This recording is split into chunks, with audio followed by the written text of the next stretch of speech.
fiction, science fiction, horror, fantasy, crime, LGBT, thriller. You have now entered the House of Mystery. Well, welcome back into the House of Mystery. And, of course, I'm Al Warren. And we've got the Reverend Joe Goldberg. Yes, thank you, my son. How's that going? I don't think I have anything to do to save you, so are you picking up work from that? You know, you getting. I'll do it one time for my son's wedding. I'm probably going to retire my ULC card, but we'll find out. Come on, you could put on an outfit. That would be kind of fun. That's not the kind of outfit I'm thinking about. You're thinking about. Yeah. No. Yeah, but think, it'd make a good book. You know what? I wrote it down. Okay. It's in the think about file. So we'll think see how about it goes. So, yeah, if you have a few So that means it's never going to get done. Sure. So I thought about it. We can get like a steampunk writer to do it. Yes, I'm thinking about what the hell is steampunk science fiction. That's what talk to me, Chad. Yeah, what is that? So we've got Matt here, and he's writing, steampunk, I guess we call it. And his new book is Cogs of Legend, Book 1, Awakening Fire.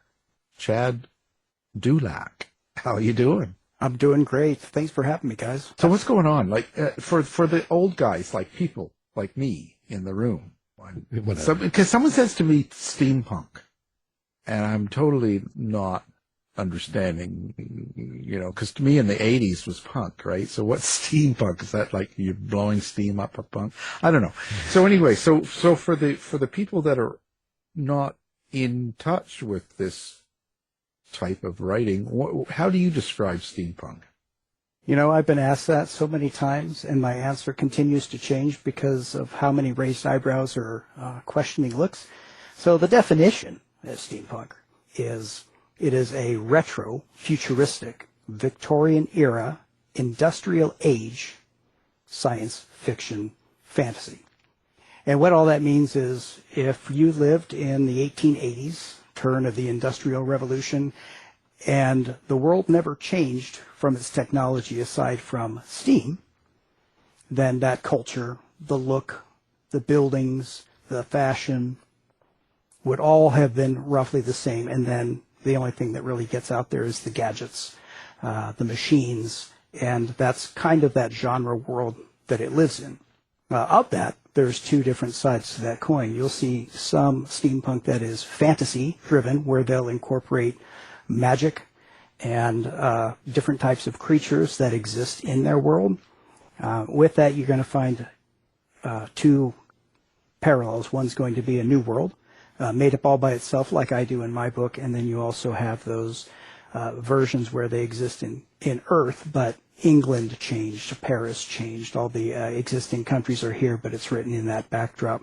The science fiction side, which is also how mine leans, is a bit more grounded in the technology as far as plausibility. How things work and mesh together is a little bit more, I wouldn't say plausible because none of it's plausible, but it's certainly easier to say than it works because it's magic. But what's the goal of it? Like when you say that and you talk about, how the new world, and you're talking about building your world and the sci-fi side that works in your writing, what's it all about? Well, my book particularly, it takes place with, there was a terrible event that happened 900 years ago. There was an abuse of power of the technology at the time, and mankind decided to say, well, this is bad juju. We don't deal with cog lore or the knowledge of how to make cogs, gears that produce or generate elemental powers. And so there's 7 of them that exist in my world, but the current day takes Alice Archer, who's our lead hero, and she's a tinkerer working for the railways. And to her knowledge, this stuff it doesn't exist. It's all, from religion and speculation because nothing could be proven. And we get this introduction of a relic that she finds one bad day on the job, and that relic is a tie back to this technology that nobody thought existed anymore, or thought it was only in myth. And now you've got a source of power that she has, and it wants to be found and utilized by the rich, wealthy, and powerful Steele Company. And the goal of the book is to try and stop them from uncovering back into the population and tempting mankind with the allure of power to then abuse it and repeat the sins of the past. Chad, what's the role? How do you imagine this world? Do you have a process, or tell me? Well, to be very honest, I didn't want to have to research 1880s London or 1880s Paris. So I thought, you know what, it's easier for me to just make everything up.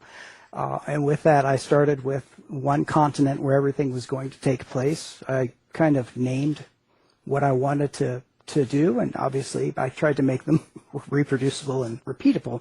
I don't like those books where you've got fantasy characters in places that is an alphabet soup.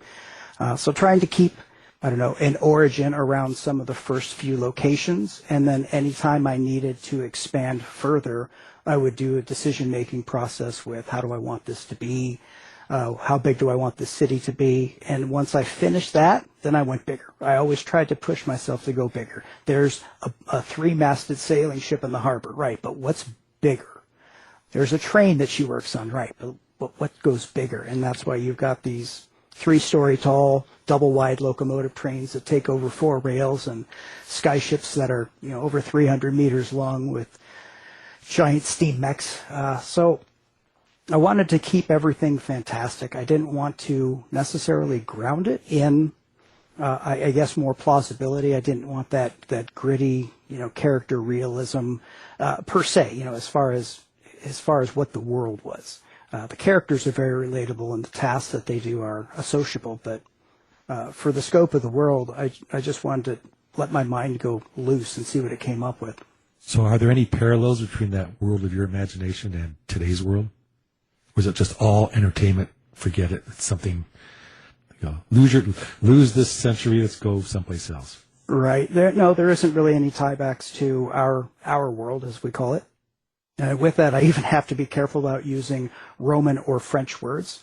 The description of clothing, I can't say a beret. I can't say, maitre d'. All those words have a root in French. So, but yes, I wanted to make sure that I could do anything that I wanted, that I had no restrictions, that there wasn't any fictitious or nonfiction tie-ins with it.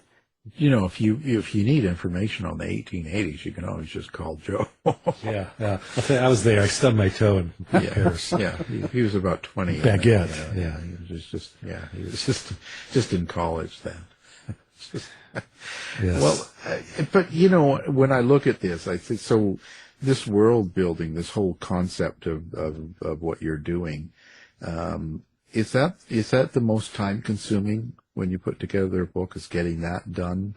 Not necessarily. I think I'm not a pantser. I don't write by the seat of my pants. I'm a very structured planner. I've got a military background, so I try to have everything lined up in a row with what I want to do, and knuckling down the procession of how the events happen.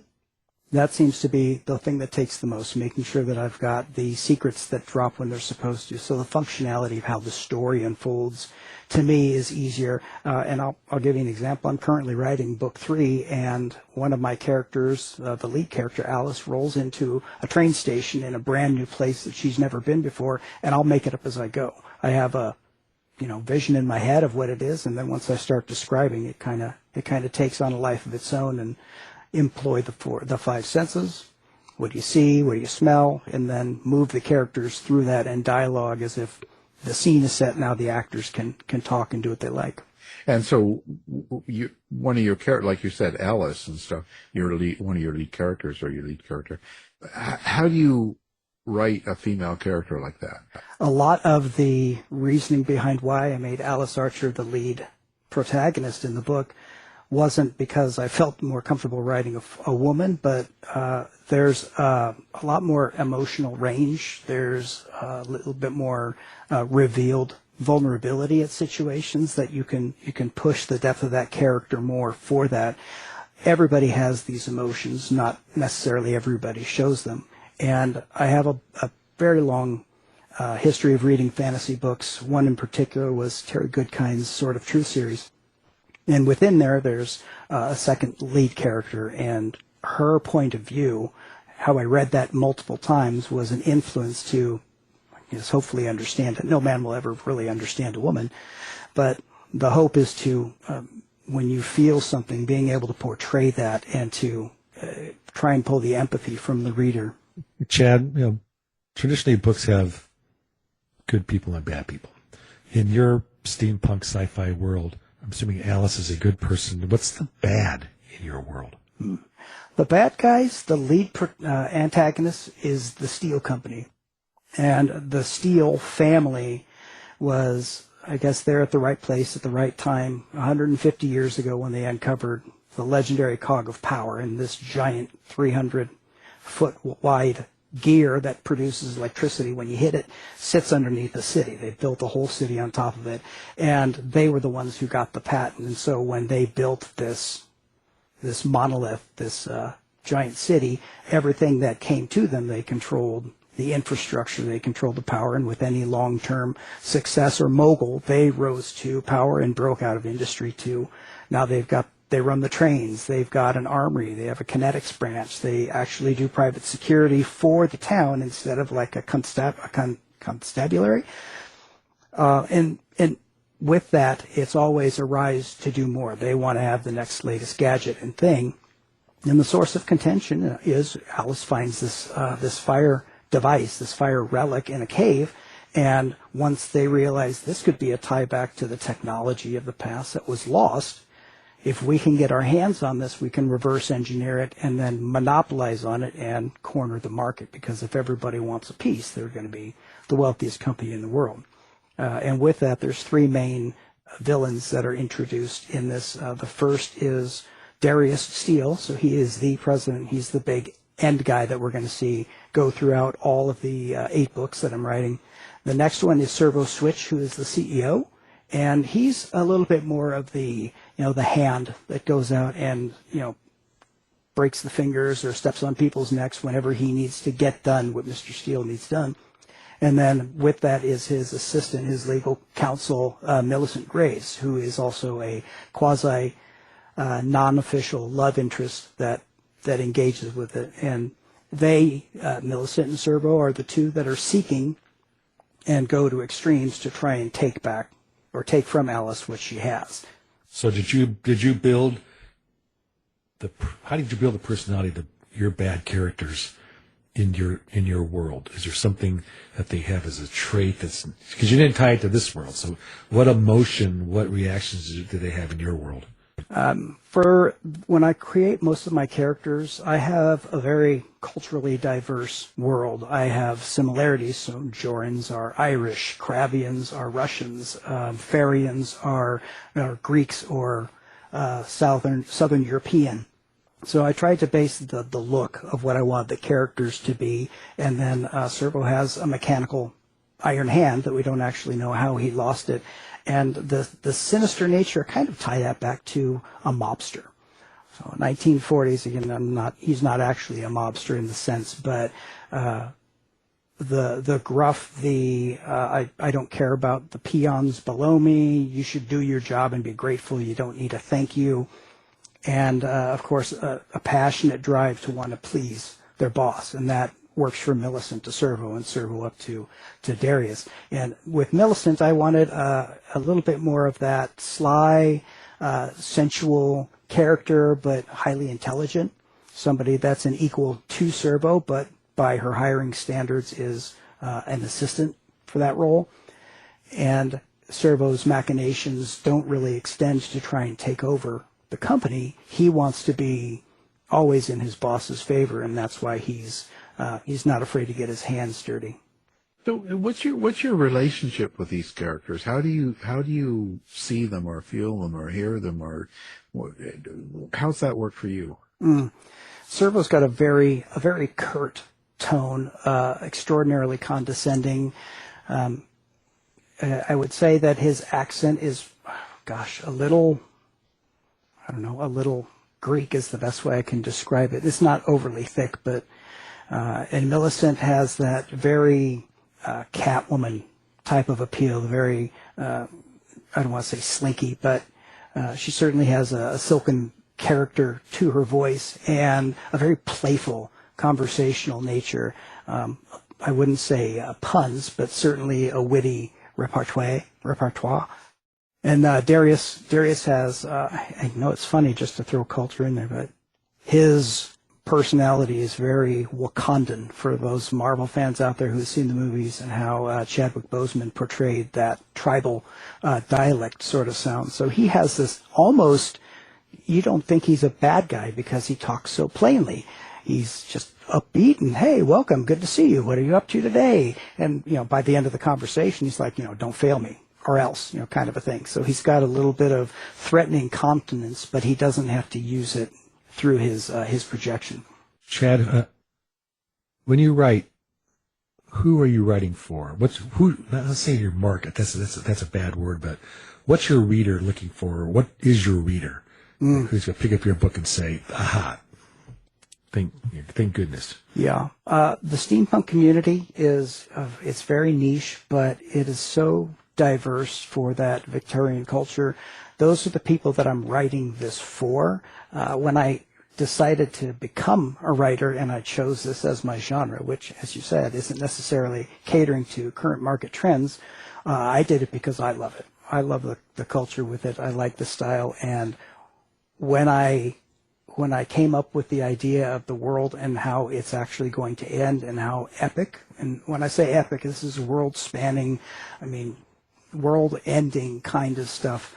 And I had to get the story out. So most of this was also for me. I wanted to be able not just to prove that I could produce a book, but I wanted to have a rich homage to the people that do take steampunk very, very seriously, that go to the conventions, that dress up in the cosplay, and being faithful to the elements of the genre, the tinkering, the gadgetry, the world, the ambiance that's there, and trying to stay not only faithful, but give them something that they haven't seen before in the ways of the power cogs. Is there something in particular that makes steampunk stick out? Is there something that makes it a good steampunk novel? I always go back to the world and people's like of either the technology at the time or being able to introduce a new system of magic or power that they haven't seen before. And I really wanted to come up with my own lane for that. And the people that like that, the steam chuffing, the gears turning, the clanking, the metal chains. There's an industrial audience that this really appeals to because it has that hard, metallic, age-old persona, really, in its own. And so by creating my own instance of that and creating my own gadgetry in it, and then having a pivotal character who we can see that through her eyes as she's building these things and learning and stumbling and failing. There's a story to be told because of how the characters endure that, but the backdrop is just rich and it's stuffed full of everything. At one point in the second book, I even used the term steampunk as a cultural phenomenon that's going through, that people dress with goggles on top of their hats, and half these people have never worn goggles professionally as a blacksmith or anything like that, but now the fashion side of it that's that homage and the throwback to the people who read it. So did you build this world first and then create the characters and then have them go through the scenarios, or is it kind of the characters and then you create the world with them? The world came first. Originally, Cogs of Legend was intended to be a video game. I was a independent game developer about, 10 years ago. And we never got funding for the projects that we had, and I had created Cogs of Legend to be a children's game like Spyro the Dragon or Skylanders, and all of the gadgets that came with it, the grapples and the gears and all the weapons and stuff. All that was manifested first as a gaming system, and within it I came up with a fictitious world because I didn't want to replicate in a children's game, London, etc. So Terra, the planet Terra, and the continent of Caridon were the beginning stages that I had evolved through. And when I decided to write the series, I got the intellectual property permission to keep that, copyright, and I stepped back, and then I began to pick who my my leads and my other characters were going to be. And originally Alice was going to be a male character. Her best friend, Henry Carter, in the book was originally slated to be the main protagonist. But as I said, I wanted to push the emotional range of the characters and give them some vulnerability, so I changed it to Alice. So yes, characters definitely came next. Well, that makes me want to ask, are there things in your world, you don't tie it to the current world, that you say, and besides language, are there things that you say, I need to avoid this, or these readers won't like this? This isn't the kind of characteristics that these people would exhibit. Are you referring more to what characters in the book do, or readers? Characters in the book. When you're writing it, when you're writing for your readers, you're saying, I'm here to entertain. This person wouldn't swear, or there's no bad language in this world, or there's no whatever it might be, crime. But are there things that you're saying they don't pass over, or just don't write about?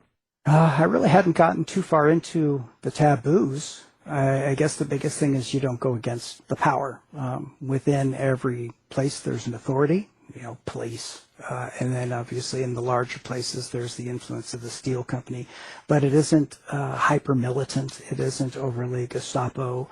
It doesn't have, I guess, a looming public presence of taboo, things that happen later on in future books when the Steele Company begins to flex its control as it gets a taste of the power.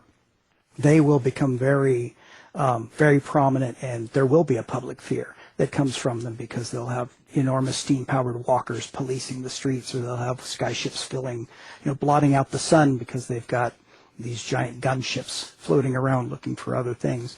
So that will appeal later, but right now it's very open and friendly and welcoming, and you go to a new city or a new location in the wild with awe and wonder because it's just this fantastic landscape. I always see things in my head. Being an artist, I see things cinematically, and because I can kind of project that in there, it'll start a lot more innocent and then end up, of course, a lot more tainted or stained because of the events that are going to mark the world. When you have this, like you say you've got 8 books in all, and you've got, of course, one's out now, and it looks like one's coming out next year. Did you kind of have this all mapped out ahead of time, and do you have a way of keeping track of what goes on throughout the series? Absolutely. Oh, that's a great question. When I started, I thought 5 books would be great if I can do that.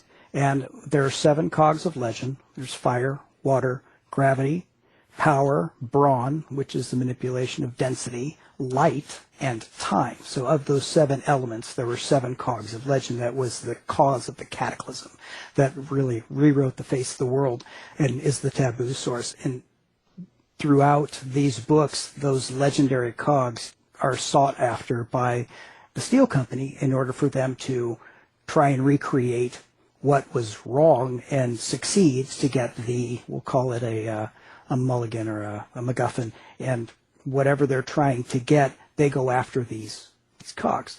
And with each of those, I thought I could introduce 2 of the cogs at a time within each book. Pairing them up, that would make roughly 3 to 4 books, and then the last one would be kind of the conclusion. But after I wrote the first book, the first draft ended up being about 289,000 words, and I wrote it to write it. I didn't understand anything about how long a novel should be, and oh my gosh, what would it take to print that, and who would want to sit down long enough to read that much of a novel when you're a first-time nobody? And when my editor looked at what I had for the book, they said, right here in the middle, this is a perfect cutoff point. You could end your book here if you wrote it this way. And so I split the first one in half, and by proxy, having 1 cog introduced in that one and another one mentioned or highlighted in the second book, then that took my cog theory and went from 2 to 6, and then a 7th one for the last cog, and then the 8th one for the conclusion. So it kind of fell out that way and shuffled and expanded over its time. Come on, you can do 200,000-300,000 words for a book. That's easy reading. That's beach reading. yeah, bathroom reading. Give me a weekend, yeah. Yeah, that's nothing. Well, So what do you plan on doing now? So you're just going to work on the series. That's enough for you, or do you got other things going on? Right now, I do want to try and give authoring my all. I've gone all in on this. I started I was in the Navy for 23 years before I retired, and off and on during that time I was trying to find success, working on some independent comic books, trying to do commissioned art. I did a small bout in 2004, 2006 with Dungeon and Dragon magazine, doing interior art for them. But, it never took off. And I was obviously full-time Navy, so it wasn't conducive to try and make a career. And once I retired in 2015, I tried to make it as an independent game developer, but without financing to actually get that off the ground. That fizzled as well. And so now authoring is that one thing that I can try as the last bastion of hope to try and be creative for a career before I die. And it's so seamless to do it. The Imagineering part of it is probably the thing I love the most. Making up things is phenomenal, and there's a rush that comes with building that world. And when I sit there, I'm like, oh, that's so cool. I know I'm doing something right. So my goal is to produce the books, and if it goes well, either stay in the genre of people like the characters, and I've also contemplated a diesel punk series and a cyberpunk series, which are two other genres that are related because they have the word punk in them, but anything else is not. That's not related. So diesel punk. Wow. Okay. I think that's a rock band. Or leader of a rock band. Hey, he's a punk. Yeah. Must have electric guitars and mohawks. Yes, that's right. Well, listen, so let's talk about how people find you. Do you have a website? Do you have social media, a lemonade stand? Where do people find Chad?